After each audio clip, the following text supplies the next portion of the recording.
I'm Antoni Porowski. Dzień dobry.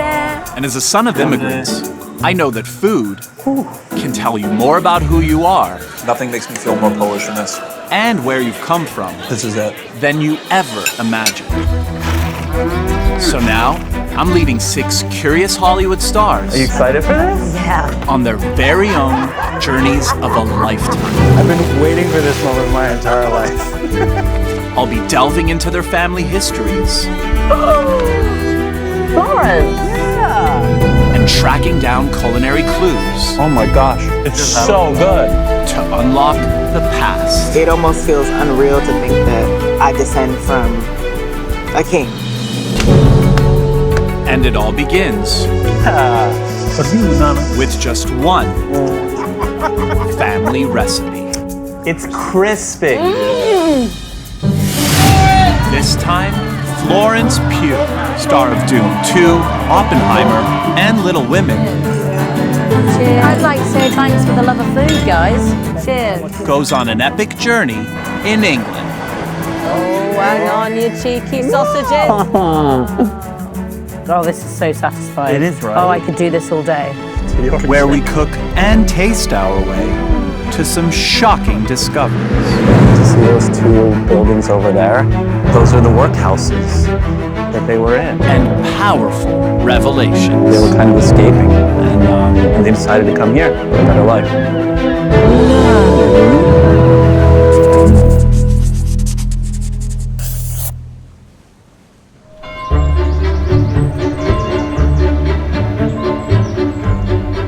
I've decided to start our ancestral adventure in the ancient English city of Oxford. Because this is where Florence grew up. Wow. Yeah. Okay, so tell me about this place. This is the covered market, Okay. and it's been open since 1774. 17. Oh, you like know the Actually, facts. Yeah, this is okay. like one of our jewels in Oxford. Would you come here as a kid? Yeah, all the time. The flower shop that we're actually going to is really, really beautiful, and the butcher's was very special. I love that as a kid you were like, I love going to the butcher. I'm understanding more and more who you, the type of person you are. I'm loving it. Acting may be Florence's first love, but food has always come a close second. It's a passion shared by her whole family.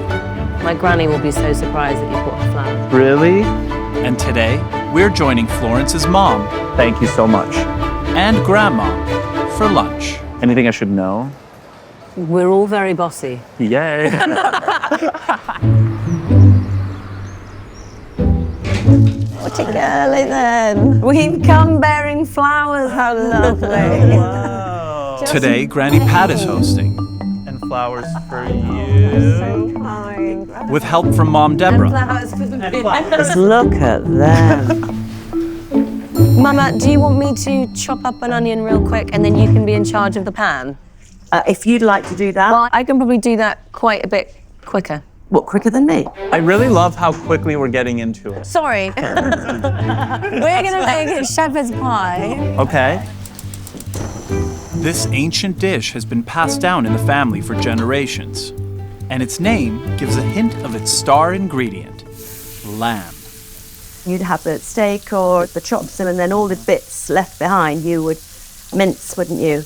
But nowadays, yeah. I don't think they put the ears and the testicles in.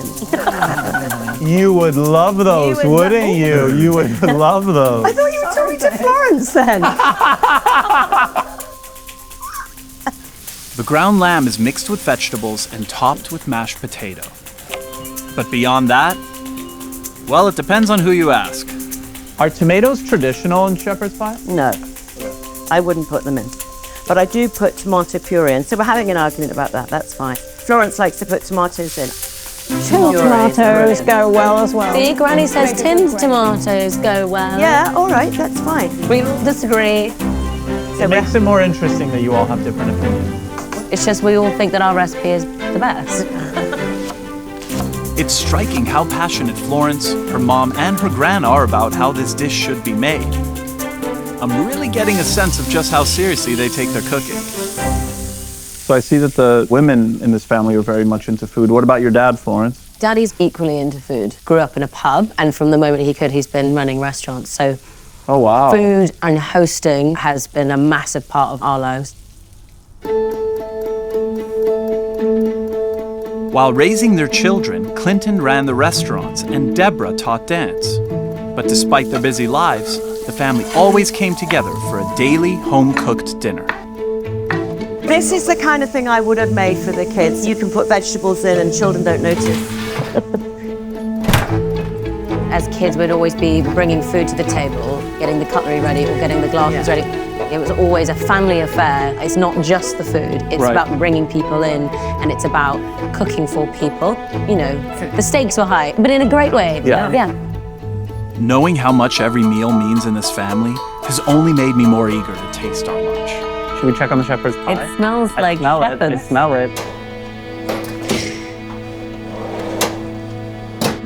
Gorgeous. Wow, look at that. Oh my gosh, the brownie. There's a lovely colour. I'm so excited.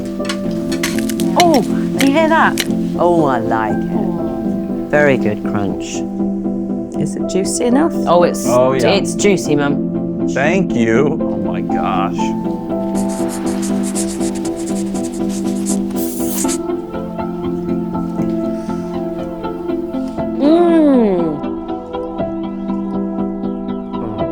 Oh, all those beautiful layers. My goodness. And isn't it amazing to think that tomorrow it'll be twice as good? And then the day after that, 3 times as good. It's still pretty good right now. It's I have just the to say. flavors just get better and better and better. This hearty, no-nonsense dish is comfort food at its finest, and a delicious first taste of Florence's culinary heritage. So, Florence, as we start our journey, what do you hope to gain from this? A, obviously find out the history of my family, find out the food history of my family. And equally, we have so much love for food, so I want to see where the passion of food came from. It looks like we have lots to explore, and this shepherd's pie is our first clue. What do you know about your family history? Just that my father was from Thirsk in Yorkshire. I used to go to Thirsk quite a lot when I was, 4, 5, 6. And Yorkshire was a lovely county, yes. I'm excited to dig into that. Speaking of digging in, Billy, you are missing out. She's like, I know. So, Florence has some big questions about food and her family history. And now we have somewhere to start looking for answers. The historic county of Yorkshire in northern England has Thirsk at its very heart. And digging into the archives, I've discovered Granny Pat's ancestors have deep roots in this famous sheep-rearing region. Easy to see why shepherd's pie would be such a family favorite.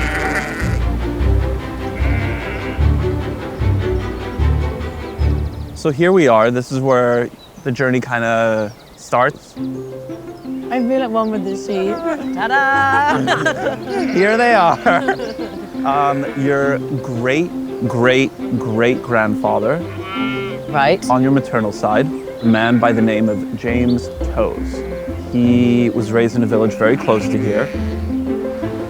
Not only was Florence's great-great-great-grandfather James Toes from a farming family, but by 1879, the records reveal he was also the landlord of a Thirsk pub, the Red Bear, where he served something these Yorkshire hills could supply in abundance. He was famous for his mutton chops. He prepared them for cricket teams, for these stately homes, a bit of catering as well. He was a bit of a chef. He was a bit of a chef, yeah. That's cool. Famed for his hospitality, James even made the papers when his chops fueled one man's challenge to push a wheelbarrow across the country. Everyone wanted a taste Of James Toes mutton chops. To understand what made the meat James cooked so delicious, I need Florence to see how sheep here were reared in his family's day. Hello! Like James Toes, Tommy Banks is a pub chef whose parents also own a farm, and they've agreed to show us. Lovely to see you. Welcome to Yorkshire. I feel like I've only seen sheep since I've been here. Why is that? So many sheep, thousands of sheep. Yeah. Sheep And are any the other- things that survive so well on this sort of country. With nothing to do all day but graze the evergreen Yorkshire grass that gives them their distinctive taste, it's not long before these sheep finish off every edible blade in a field. We're going to make you work for your supper today. We've got to move the sheep up to get them fed. A skill James Toes would have been very familiar with. If they start moving, we've got to go with them. Come on, stay with the fam. Oh, look at them already. Oh, hang on, you cheeky You won't be able to sausages. keep them. Look, you go up the hill a bit, Anthony. Up there, Go up the Anthony. hill and you'll hold them back. Here we go. Come on. No, I think they're settled down now. They're all smiling. Finally, we've got these sheep to their new source of sustenance. And with the flock happily grazing, Do you guys want to come in and have some food? Let's have some real food. we're heading to Tommy's pub to sample a Yorkshire dish James Toes would certainly have known. And this is just the beginning. I want that bit. That is beautiful. That smells insane. The star attraction on Chef Tommy's pub menu might not be the Yorkshire mutton Florence's ancestor James Toes cooked, Yum. but it's pretty close because this is hogget. Lamb, everyone's familiar with, young sheep. Hogget are animals which are over a year old. And then when they get to 2, they become known as mutton. And when you fed them on grass, I mean, they just have this most incredible flavor. In James Toes' day, Yorkshire may have had sheep in abundance, but farmers were thrifty. They wanted to make the most of their livestock. And this led to the creation of a very famous accompaniment to their delicious meat. As the meat rests, you've got all this lovely fat that's rendered out of it. And that's what you make Yorkshire puddings out of. So have you made Yorkshire puddings before? I have, Never. yeah. They're very fun because they just poof up in the oven, and sometimes even the weird-looking ones are the best. Despite their name, Yorkshire puddings aren't desserts. They're a savory dish. James Toes would have been an expert in taking the meat dripping, So you need a nice amount of fat because that's going to soak into the bottom. That goes in the oven. Great. making an egg batter, I actually whisked the wrong way round. Is there a right You way? like Go going that away? way. But that is so weird. and combining the two They look like deep-fried little pancakes. before the mix hits the oven to rise, Oh my goodness. which amazingly it does, powered purely by the steam created by the hot oil. There's no baking soda in No. here. So it's all about the heat. Yeah. Once cooked, the puddings will be filled with a rich hogget shoulder stew. But that's not all. So we're cooking a dish which I hope pays homage to your great-great-great-granddad. Yes. I believe he was famous for cooking mutton chops Yep. in his pub. So, and then cook some hogget chops. Ah, did you see the browning on that? I did. This is exciting. But in Toes' day, even this festival of hogget wouldn't have been complete without an extra flourish. So there's a traditional thing in Yorkshire that not many people sort of do anymore called Yorkshire salad. It's pretty simple. Basically involves mint and lettuce and onion. This is exactly what James Toes would have had. Super traditional thing. I mean, lamb and mint, my all-time favorite flavor combination, I think. Right? Like, works. So, Yorkshire puddings. Yes. Oh, yes. Stop it. I'm shocked at how much they've grown. Oh, I'm happy with those. I have, like flowers. I have never seen anything like this in my life. You can see the blistering on the outside. You would never achieve that if you didn't have all that lovely fat. You could put that in Yeah. your bra, actually. You know what? Put it in your bra. You'd go into work a double D and then leave work an A. Because you've had it for your lunch. Yeah. I just think if you're coming in from the cold into a pub, that is what you want.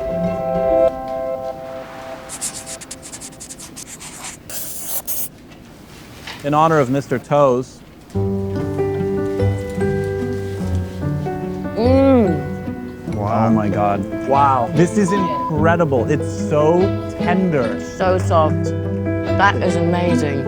I think people would assume older animal, tough. That's exactly There's right. That's exactly what I nothing thought. tough about that. This is more tender than most like lamb that I've had. Pure, melt-in-the-mouth perfection. This is what centuries-old farming traditions and Yorkshire's green, green grass gives you. I'm gonna squat. Ready?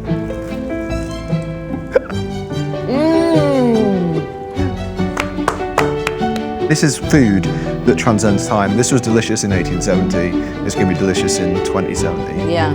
If James made this, no wonder he was a wonder. Yeah.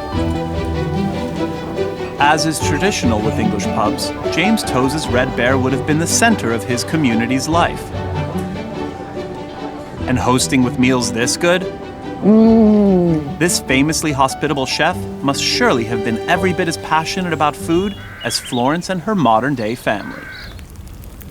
Even walking in the environment where James would have been, are you starting to get a sense of what his life was kind of like? Yeah.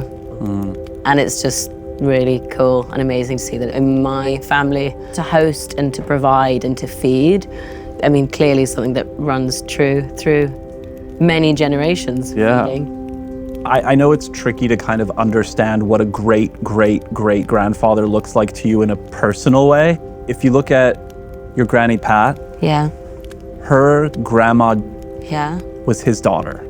Does that That's make it not a that li- far away. No, no. Cheers, darling. So glad you're from these parts.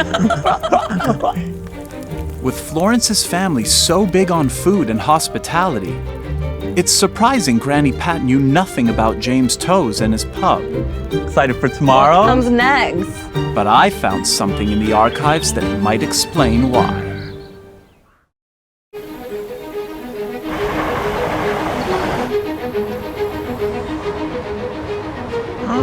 That is so pretty.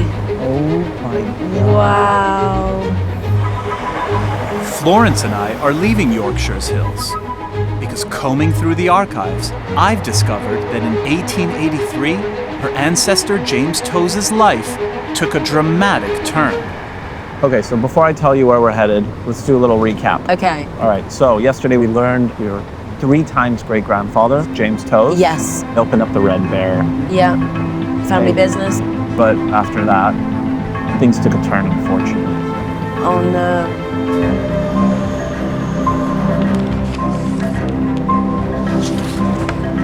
A curious affair at first. Yeah. This really crazy thing happened at the Red Bear. Someone fell out of a window in the middle of the night. There's so much that we don't know about this. I mean, there could have been a payout involved.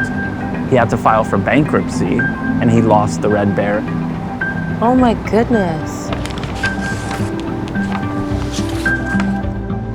With a family of 4 to support, James needed a job fast. And again, he turned to food. He decided he was Okay. going to adapt. And so he decided to become a fishmonger. Wow. I'm proud of James. And we're going to learn about the importance of fish today. Love fish. Just 40 miles from James's hometown, Thirsk, lies the seaside town of Whitby. And in James's day here, fish were big business. In the late 1800s, Whitby was actually one of like the major fish ports of the north of the UK. Whitby was. Yeah. Whitby was famous above all for its huge hauls of cheap, nutritious herring, which locals made something very special with. Kippers. Are we going in there? Should we check it Oh, out? actually. Let's check it out. You're joking. Let's We've check been it out. smelling it all the way here. Hi. Hello. I'm Florence. Florence, pleased to meet Nice you. meet Good you. to see you, Barry. Thank you so much for having us. Welcome. Okay, so for someone who doesn't understand, what's the difference between kipper and herring? A kipper is a smoked herring. So that would be the herring before it's smoked, Okay. and that would be kipper. Oh, gorgeous. It's amazing. Oh, that looks beautiful. Smoked kippers last up to 10 times longer than fresh herring. Perfect for an age before refrigerators. James Toes would have sold them by the bucket load. Kippers were like a sort of staple part of diet then. Wow. Barry Brown's family have been making kippers for 6 generations. We established 1872. So maybe our ancestors mingled. Probably and possibly, yeah. And today, Barry's agreed to share the secrets of traditional kipper production with us.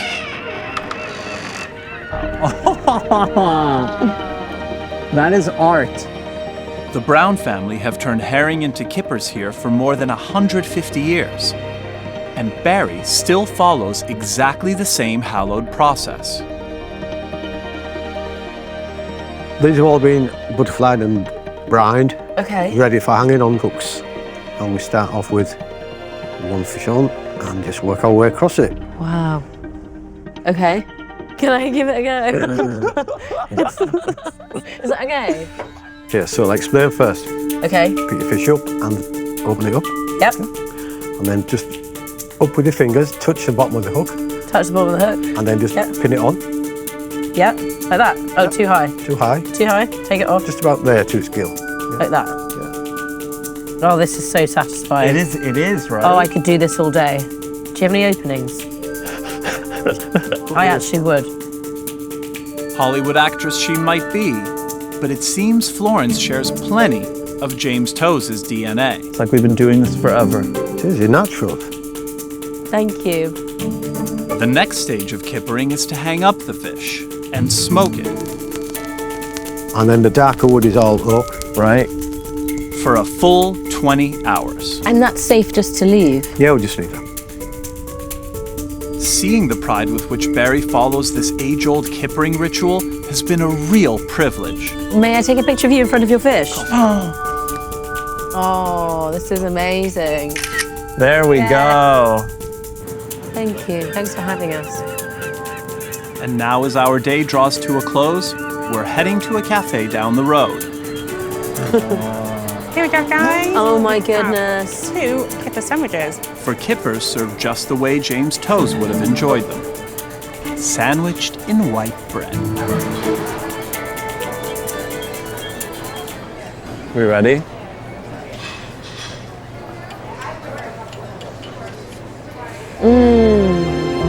That is good. Flaky. It's very rich. So rich. It feels like it's doing good to your bones and your skin. It is pretty incredible if you think about it. This tastes exactly the same as it did in James Toes' time. It's so smooth and silky. Not just fish. It's the best fish. Best fish. At first, I was kind of surprised when I found out James Toes pivoted from an innkeeper to being a fishmonger, providing people with comfort and food, and it's that notion, which I feel like is something that's so central to who you are as a person. Totally, and the lengths you go for good and delicious produce. It's a really, really wonderful gift. Yeah. Here in Yorkshire, we've discovered deep roots for Florence's family's passion for ingredients and love of cooking and hosting. But now we're moving on to a side of the family whose story is not one of plenty, but of hunger and a fight for their very survival.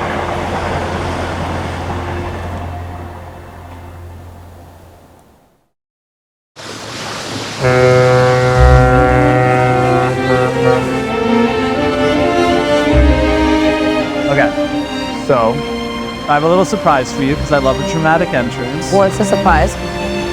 3, 2, 1. It's opening! Oh my goodness! It's beautiful.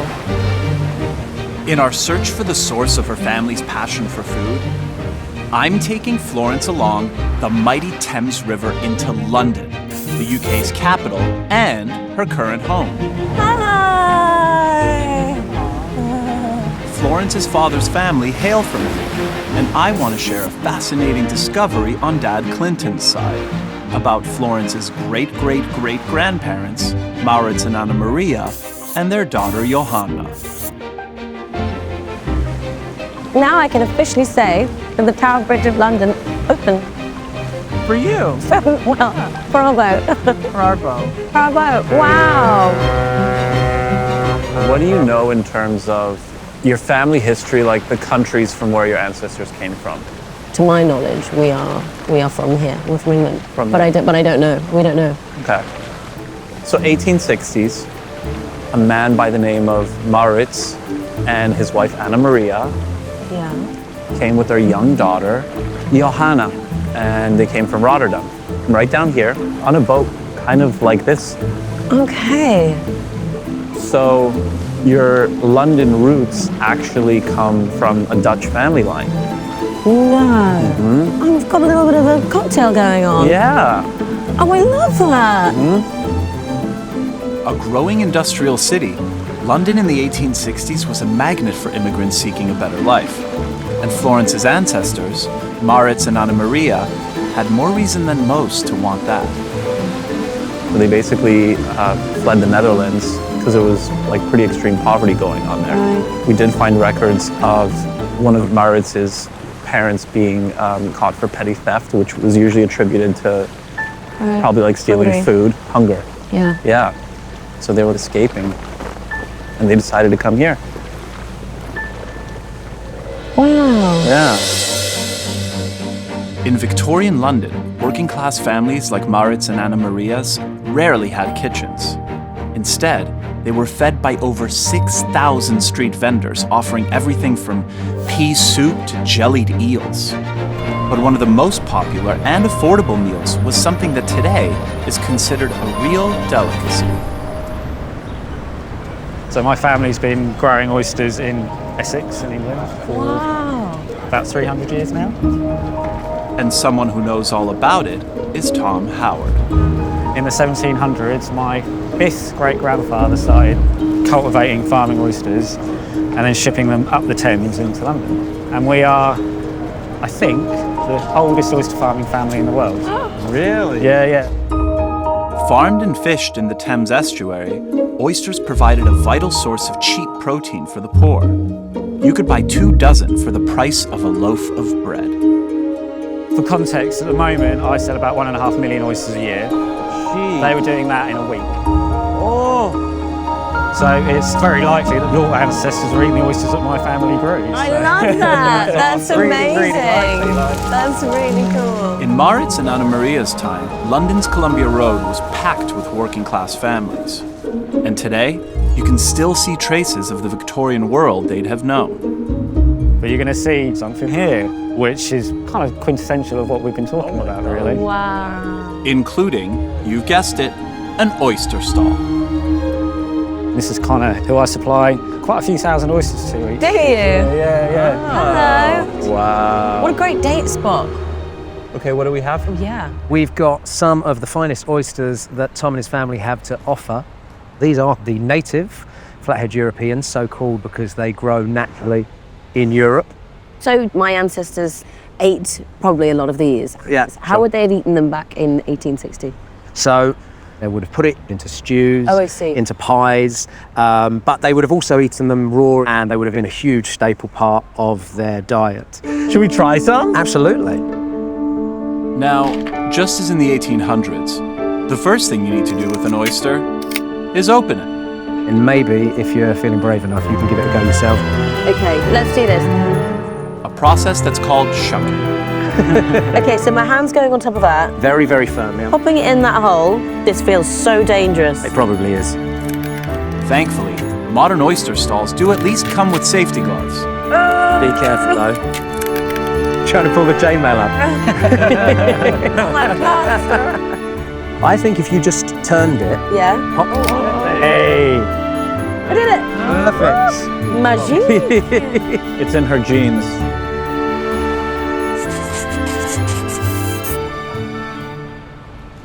Look how pretty that is. It looks like a flower.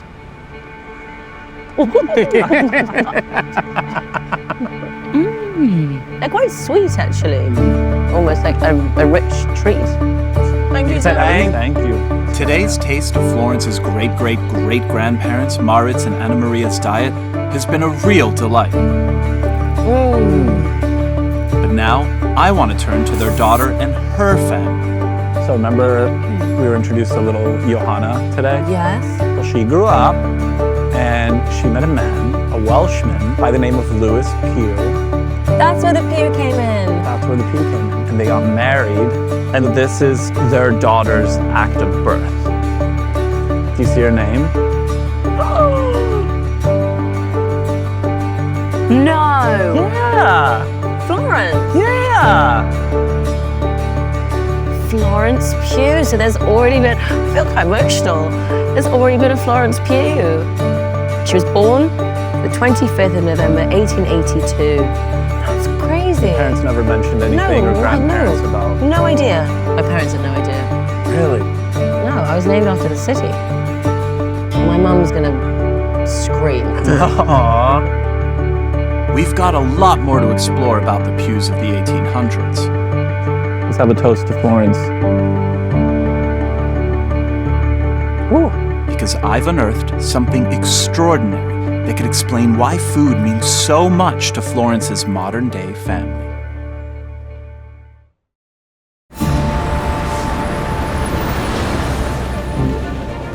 Every day must be so much information to take in, but I'm always curious about like what sticks. Yeah, I mean, my reaction yesterday was utter shock. I'm so intrigued that there was another Florence. Right. Where is she? Where did she go? Where did she live? Did she have children? Yeah. Florence is bursting with questions about her 19th century namesake. And to find out what happened to her and her family, St. Pancras Garden. Mystery continues. I'm taking Florence to the place they ended up after a series of unfortunate events. So at the time, because of the air quality and the pollution here, the quality of life was really tough. Little Florence, unfortunately, just shy of her 5th birthday, passed away. No. Most probably from tuberculosis. That was the case with most children in those times. Oh no. Whoa. Okay. Yeah, what? You wanted to say something? So, this is also just very strange because I had many struggles growing up with my breathing and constantly being ill and going in and out of hospitals. My gosh. I wasn't supposed to live. When I was born, they told my parents that that it wasn't going to happen and just like enjoy the time whilst you have it. little Florence's story has struck a chord. Her parents did go on to have another daughter, Alice, but then the family was hit by tragedy again. So unfortunately, Alice didn't die. No, Johanna, the mother, No. she passed away, and Alice went into a workhouse. That's really bleak. You see those two buildings over there? Yeah? So those are the workhouses that she was in. Workhouses gave the poor and destitute shelter in exchange for work. Conditions were notoriously bad. Forced child labor, malnutrition, and beatings were common. This, St. Pancras Workhouse, was one of nearly 50 such institutions in London. Oof, that's heavy. Yeah. Isn't it crazy how you can live in a city and walk past something and have no idea that your relatives spent such a large portion of their life right there? Right. Alice stayed at St. Pancras Workhouse until she was 14. But then, her fortunes changed.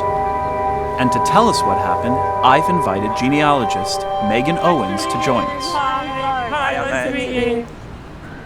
When a family falls on hard times, the workhouse was a place of last resort. Right. So the workhouse is a dark and worrying place. Yeah. But in 1904, there's a bit of a ray of light because Alice was taken from this workhouse and sent out into the countryside. A dozen miles outside of London, Leavesden was home to a school that taught girls like Alice a practical curriculum designed to help them find work. They learned skills like laundry, housework, and cooking. Uh-huh. Yeah. So there's another bit. Alice learns to cook. Did really well at that because she uses that to advance herself, to move up in the world. After doing so well at Leavesden that she received a coveted Best Pupil Award, the records reveal Alice landed a job for a wealthy London family. And there's no prizes for guessing her role. Alice found work cooking. No way. Yeah. Whoa. Yeah. Opportunity to thrive. Yeah. And to learn new skills. And to live. Exactly.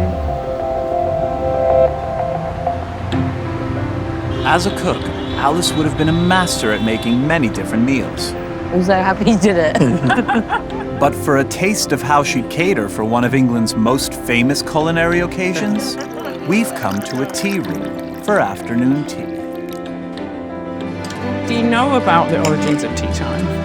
Queen Victoria had a significant lady-in-waiting in the first few years of her reign who felt that it was a bit too late to have dinner between 8 and 9 o'clock, and so she started having people for afternoon tea. And one of those people was Queen Victoria. Clever.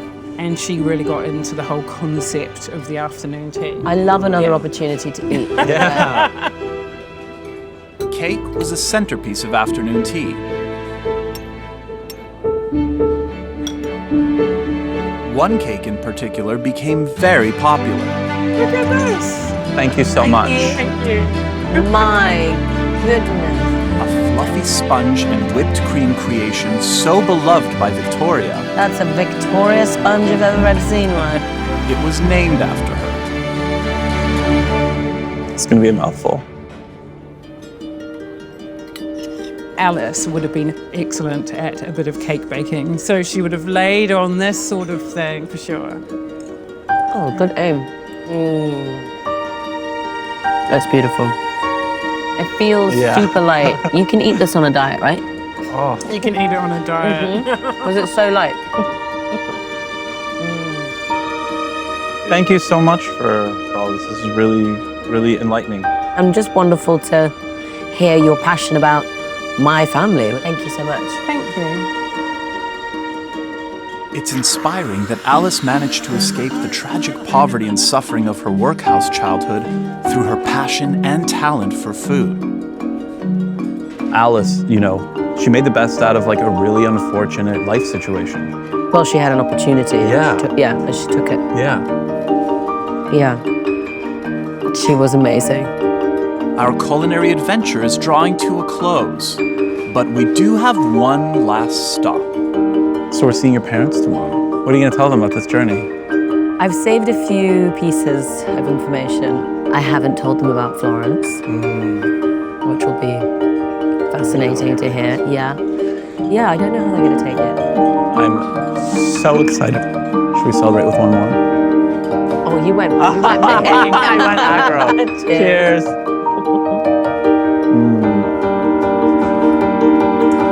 You're adorable. You really are.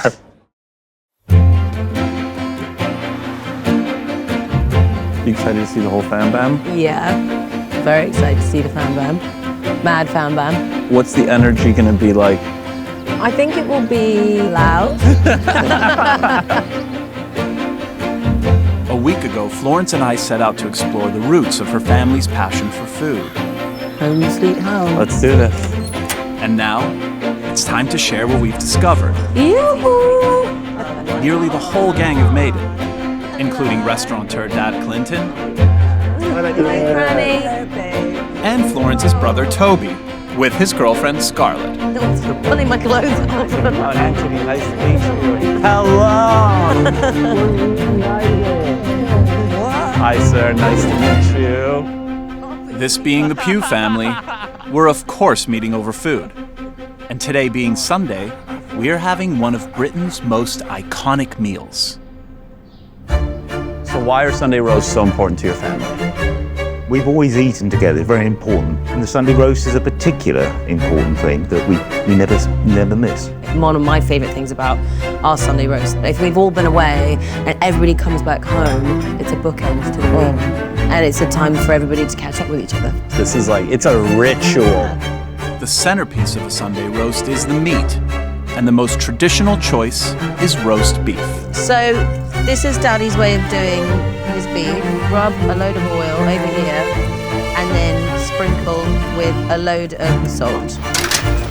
The beef will soon be joined in the oven by potatoes. Have you got garlic, Florence? Yep, right here. Clinton likes to add garlic and thyme before roasting his. I think the art of the perfect potato is debatable. You see, lots of people come from different angles. Well, I would say my potatoes are now as good as his, which are brilliant. Give over. Well, No, Mum. So this is the first fight. No Sunday roast would be complete without seasonal vegetables. We cook the carrots with orange juice so they get Mom, zingy. So nice. And finally, there's a Sunday roast essential I'm now very familiar with. Guys, we're going to make Yorkshire pudding. Yorkshire pudding. Oh, we know how to make this, don't we? We know how to make it. Funnily enough, it was one of the things that we ate at the beginning of the week. We had a Yorkshire pudding cooked in lamb fat. Yeah, and we found out how our ancestor James Toes cooked beautiful mutton. Oh, yeah. And then you have on Dad's side, Marit Specht and Anna Maria, his wife, came over from Rotterdam. They were very hungry, very poor, and their granddaughter is called...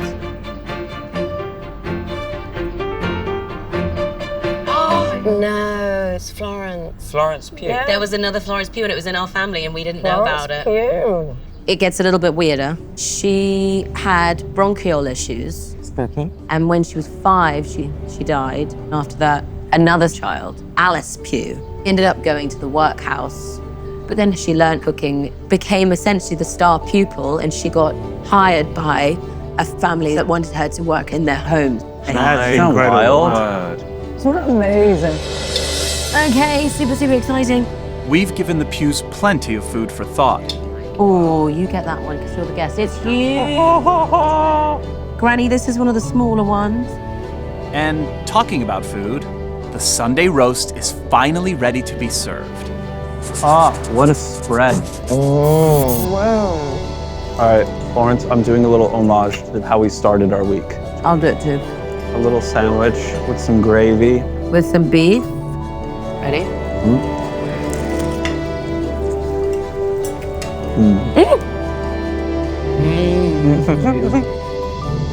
That is so good. Right.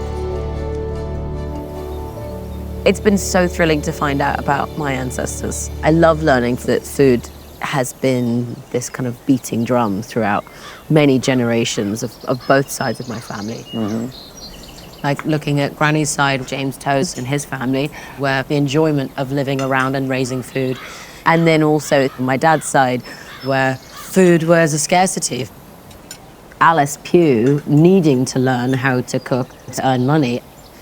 It makes sense. Yeah. Like it just, that all makes sense that we are the way that we are. Right, right. We love providing food. We love cooking good food. We love hosting. Yeah. We maybe didn't know where that came from, but actually like it's something that is clearly a really important part of our genes. Yeah. I've met my match. Yeah. It's been fascinating uncovering the deep roots of the Pugh family's culinary passion. And I've got a feeling their infatuation with food will live on for many generations to come. A toast to all the ancestors. Cheers. Thank you so much for having me. Cheers. And I'd like to say thanks for the love of food, guys. Can you imagine if you didn't have it? Exactly. Misery. Misery. Misery.